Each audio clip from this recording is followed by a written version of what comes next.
Verán ustedes, estamos ubicados en Murcia capital, precisamente porque aquí se está celebrando, va a dar inicio dentro de pocos minutos, esta nueva edición de este Congreso de la Sociedad Española de Hipertensión. La actividad científica a nivel nacional, incluso a nivel internacional, no solo durante estos últimos meses, no solo no se ha estancado, sino que ha ido evolucionando de forma exponencial durante estos años que hemos vivido, lamentablemente, de pandemia. Han sido años duros, han sido años complicados, pero parece que poco a poco vamos remontando, y esto es una buena noticia, en principio. Por cierto, permítanme decirles que vamos a hablar en un instante, de hecho estamos ya conversando con el doctor José Antonio García Donaire. El doctor José Antonio García Donaire es precisamente el presidente de la Sociedad Española de Hipertensión. En concreto, por lo que se refiere a las enfermedades de origen vascular y al control de los factores de riesgo, que es un aspecto fundamental, en especial por lo que respecta evidentemente a la hipertensión arterial, han sido protagonistas y siguen siendo protagonistas de muchos avances de conocimiento para múltiples perfiles de pacientes. La prevención, sin duda, es un aspecto fundamental. Todo ello implica que existe cada vez de forma más evidente la necesidad, la conveniencia y la necesidad de buscar consensos, de escuchar a los expertos, a los profesionales y, evidentemente, de reconocer ese trabajo que luego va a aplicarse en el día a día en los pacientes, en los muchos pacientes, lamentablemente, que sufren hipertensión arterial. Vamos a desarrollar un poco los contenidos de este congreso, pero antes, doctor, me gustaría preguntarle, ¿por qué Murcia? ¿Por qué se ha elegido Murcia como sede de este congreso? Como muy bien dices, llevamos ya unos años en los cuales no nos hemos juntado de forma física. Ha costado podernos ver, y esto es muy importante en nuestra profesión. Claro. Sin duda, el contacto físico, no solamente entre el profesional y el paciente, sino entre los propios expertos, podernos ver, podernos compartir este tipo de experiencias es fundamental. Nos hemos venido a Murcia porque qué mejor que una capital emergente, con unas gentes inmejorables, con una buenísima circunstancias geográficas, y donde para todos los expertos nos era relativamente sencillo acudir y juntarnos en este acto puramente científico sobre la patología aislada que más mortalidad, morbilidad, discapacidad y gasto sanitario en cualquier país del mundo está generando en este mismo momento. Efectivamente, doctor, y esto es algo que es fácil decirlo, pero que luego se traduce en cifras muy preocupantes. Sí. Entonces, yo comentaba hace un momento que los contenidos que van a desarrollarse en este congreso, si no todos ellos, la mayoría de ellos luego van a trascender en la práctica clínica del día a día, ¿no?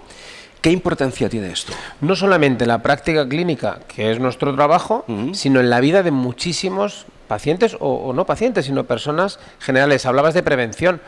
Claro. En la consulta, cada vez que nos viene un paciente con las cifras de presión arterial elevadas, con algún problema cardíaco, cerebrovascular, renal, y no hemos llegado a tiempo, es un fracaso. Claro. No podemos negar, porque seamos expertos, que estamos fracasando, estamos llegando tarde.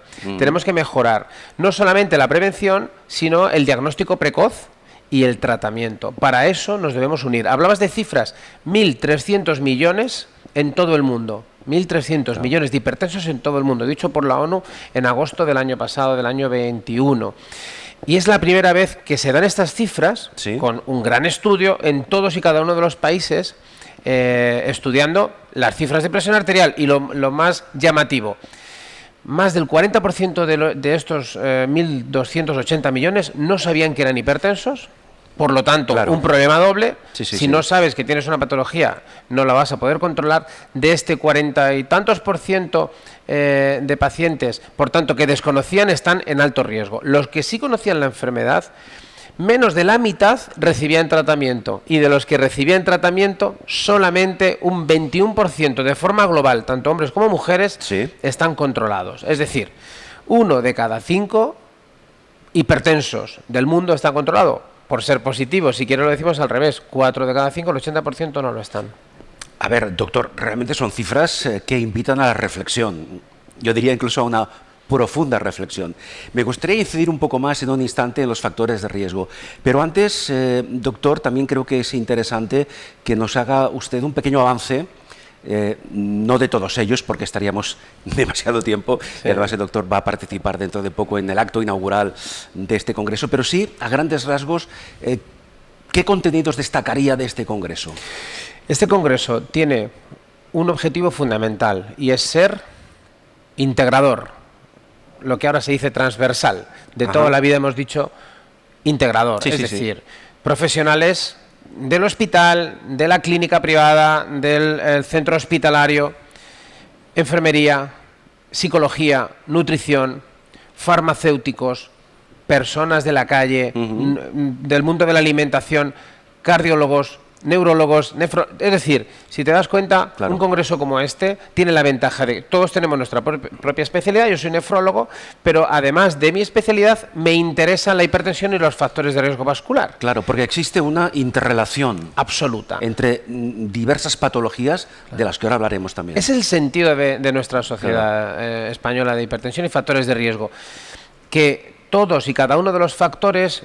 Yo no puedo imaginar que tú vengas a mi consulta y solo mirar la tensión y decirte, no, de lo demás, que te lo mire otro especialista. No, yo tengo que saber valorar tu glucosa, sé valorar tus lípidos, sé valorar tu sobrepeso, si lo tienes, tus problemas cardíacos, renales y demás. Que vengas de mi consulta, que vengas a mi consulta y salgas con un diagnóstico global y un tratamiento integral, que va a llevar otros especialistas también, pero que por lo menos tú sepas de forma global cómo estás a nivel de hipertensión y factores de riesgo. Pero esto me da la impresión, doctor, que implica que ese profesional al que se acude en primera instancia, porque tenemos la sospecha de que somos hipertensos, claro, para que sea capaz, como usted acaba de apuntar, de hacer un diagnóstico global, debe estar preparado de forma exhaustiva. Exacto, esa es la respuesta a tu pregunta. Es decir, yo necesito acudir a las mesas, a los seminarios, a los talleres, y al contacto entre mesas con otros especialistas para formarme en lo que no puedo llegar a todo. Claro. Es decir, si yo necesito tener más formación sobre lípidos, aquí lo voy a encontrar. Más formación sobre diabetes, aquí lo voy a encontrar. Por supuesto, los últimos tratamientos de hipertensión. Por supuesto, tratamientos para la obesidad y el resto de factores. Es decir, eso es un punto de encuentro. Ahí hablaba de la transversalidad, ¿no? Sí. Para convertir eso luego en longitudinal, ¿qué es lo que tengo que hacer? Perfecto. Me he dado cuenta que otros profesionales están trabajando de la misma manera que yo puedo hacer en mi centro. Pongámonos de acuerdo. SELELA va a ser el centro a través de la página web, a través de grupos de trabajo, para poder trabajar en conjunto. Y si tú estás observando algún tipo de diagnóstico, de patología en tus pacientes y yo en los míos, juntémonos y así el que se va a beneficiar siempre será el paciente hipertenso. Claro, de todas formas estamos viendo, le hemos echado un vistazo al programa. Sí. Es exhaustivo, es un programa muy completo. Son más de 2 días prácticamente abundando en diferentes aspectos en este contexto multidisciplinar del que estamos hablando. Claro, lamentablemente nos gustaría hablar con el doctor un par de horas, no va a ser posible, por tanto vamos a intentar condensar al máximo algunos aspectos que se van a desarrollar durante el Congreso. Por ejemplo, los profesionales que trabajan en el campo de la hipertensión arterial están aunando esfuerzos en prevención cardiovascular. ¿Qué importancia tiene esto? Es importantísimo, fundamental. Mira, eres periodista, te voy a dar una primicia. Dentro de unos pocos minutos en la inauguración voy a contar el caso de un paciente de ayer en consulta que viene con 50 años, con una emergencia hipertensiva. Una emergencia hipertensiva es tal circunstancia, con una elevación muy elevada de las cifras de presión arterial asociadas a un daño de un órgano, en este caso del cerebro. Tuvo dificultad para el habla, dificultad para mover un brazo y es algo realmente grave. Bueno, voy a contar cómo me enseñó su mujer la grabación del momento. Fíjate lo estresante que tiene que ser eso para una familia. Sin duda. Pero bueno, tuvo el coraje de grabarlo y claro, luego lo enseña. De eso se aprende mucho. Pero claro, yo pensaba, si eso se enseñase en medios de comunicación, es decir, si una persona ve lo que ocurre cuando la hipertensión está mal controlada, un paciente que no sabía que era hipertenso, no había hecho prevención cardiovascular, no le habían dicho que tenía las cifras de presión arterial elevadas y por tanto tenía que probablemente tomar una medicación o al menos estudiar su caso. Si lo hubiera hecho, se hubiera evitado este problema. Claro, si yo abro un telediario con ese vídeo te aseguro que muchísima gente va a ir a medir la presión arterial de forma precoz, tanto niños como adolescentes como adultos, y vamos a evitar muchos casos de estos. Vale, Claro. Estamos en el mundo de la comunicación y de lo visual. Eso sería importante, por un lado. Y por otro lado, insisto, 1 euro que gastas en prevención, 5 euros que ahorras al sistema Sí. en tratamientos caros.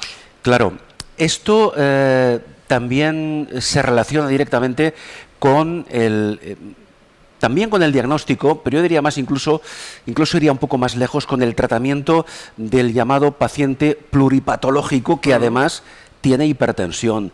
¿Esto cómo complica el seguimiento y el tratamiento de ese paciente?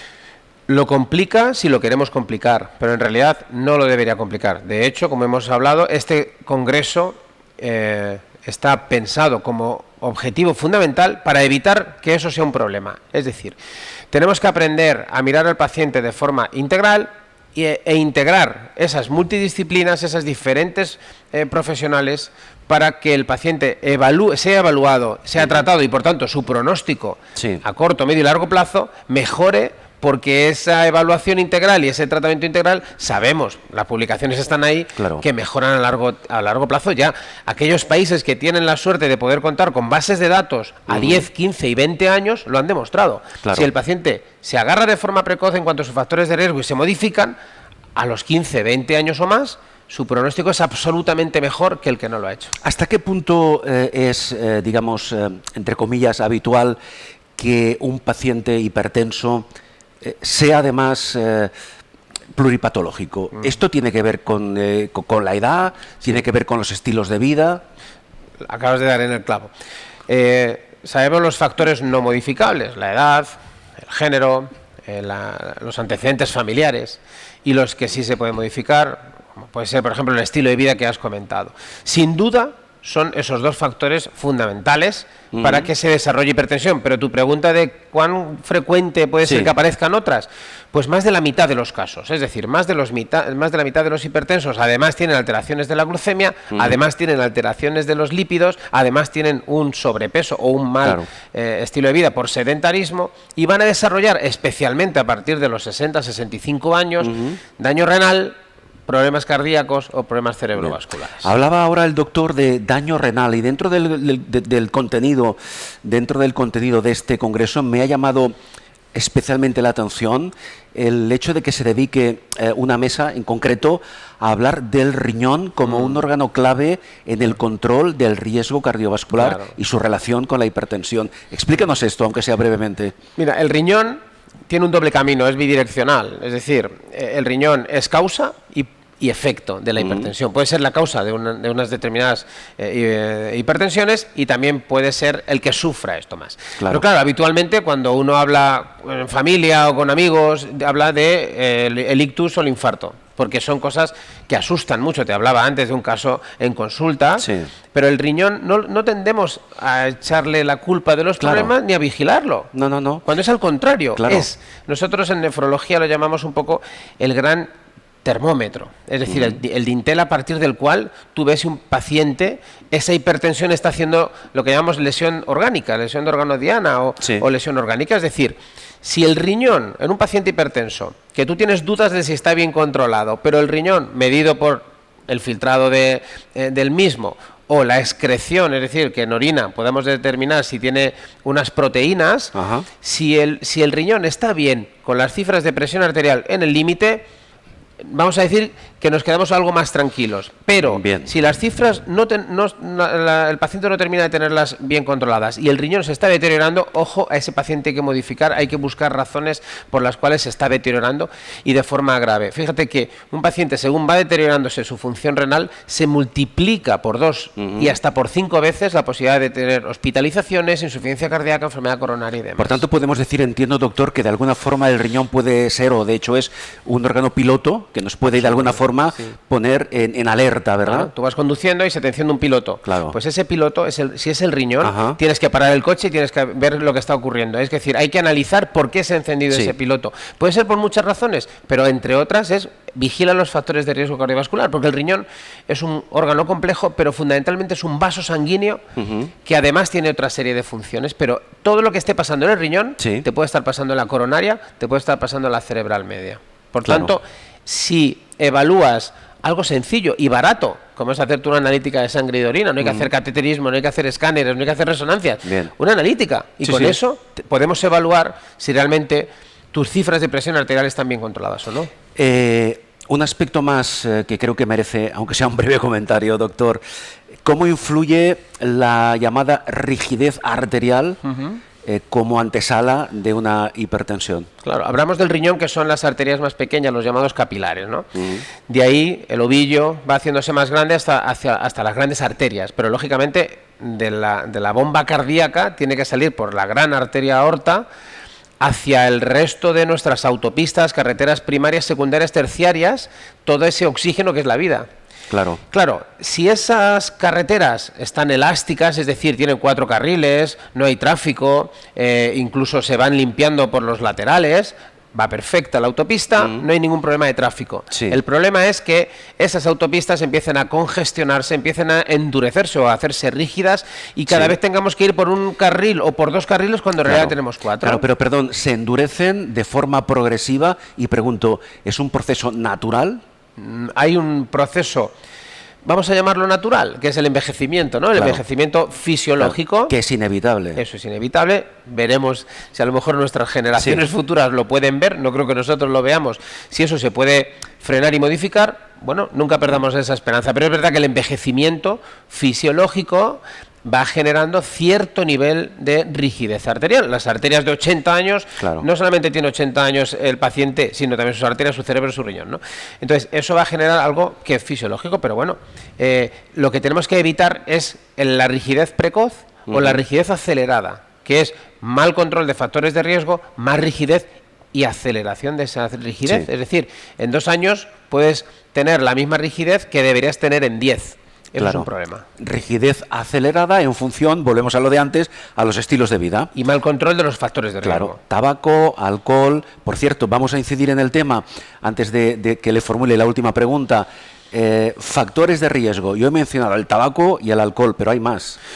Mira, hay un montón. Hay un número muy elevado de factores y afortunadamente cuanto más conocimiento tenemos de ellos, más fácil será que acertemos con el tratamiento en los hipertensos. Hay uno muy importante que no me gustaría dejar atrás, que es el estrés, el estilo de vida que estás hablando tú. De hecho, nuestro 27º Congreso asocia de forma adjunta el primer foro nacional de estilos de vida para hablar precisamente de alimentación y de ejercicio, pero no se nos olvide el estrés. Hay un taller específico sobre aspectos psicológicos del hipertenso, fundamental.